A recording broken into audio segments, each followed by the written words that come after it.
A very sad day here in the United Kingdom. How are you feeling, Donald Trump?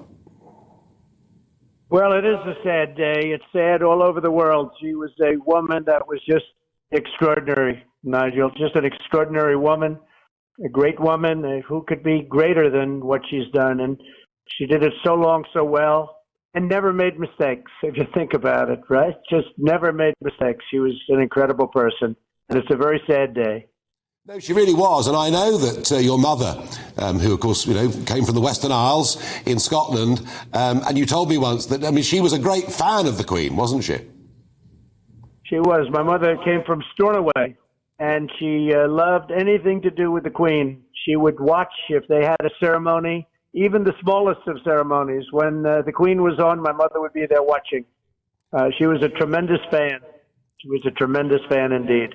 So you kind of grew up with the Queen in a sense, although growing up in America, in that household, you grew up, with the Queen and knowing who the Queen was, absolutely. What was it like? There you were, President of America, coming to Buckingham Palace, meeting the Queen, having tea with the Queen, spending time with her. What did that mean to you?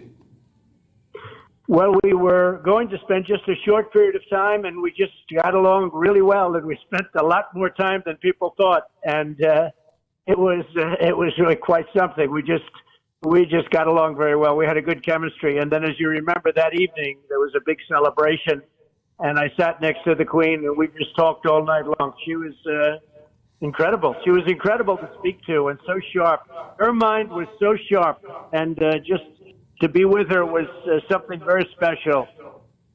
No, and amazing to think, isn't it, that she 2 days ago performed her last official duty, welcoming Liz Truss as the new British Prime Minister, saying goodbye to Boris Johnson. And when you think that the first Prime Minister that she met was Winston Churchill, that she herself wore uniform in World War II, it's almost beyond belief, isn't it?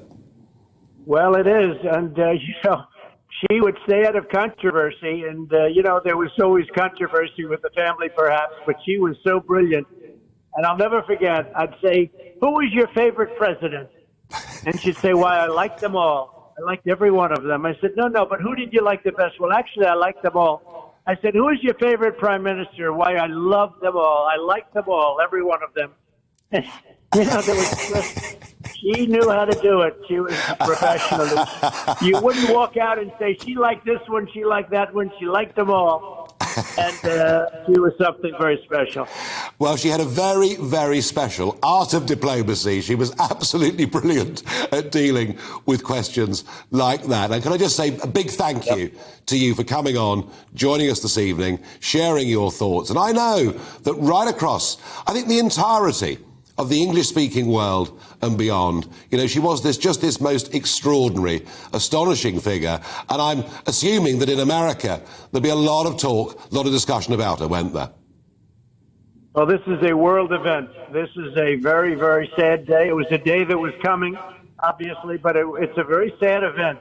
It's earth-shaking, actually, and beyond your country. And it's for good reason. She was a great woman, a great queen, and somebody that will be very, very sadly missed.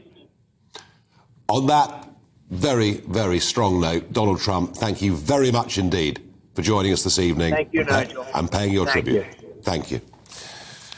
Well, that was Donald Trump, the 45th President of the United States of America. And those of you watching this and listening to this will know that I do know him quite well. And he was absolutely thrilled, delighted when he went to Buckingham Palace and met the Queen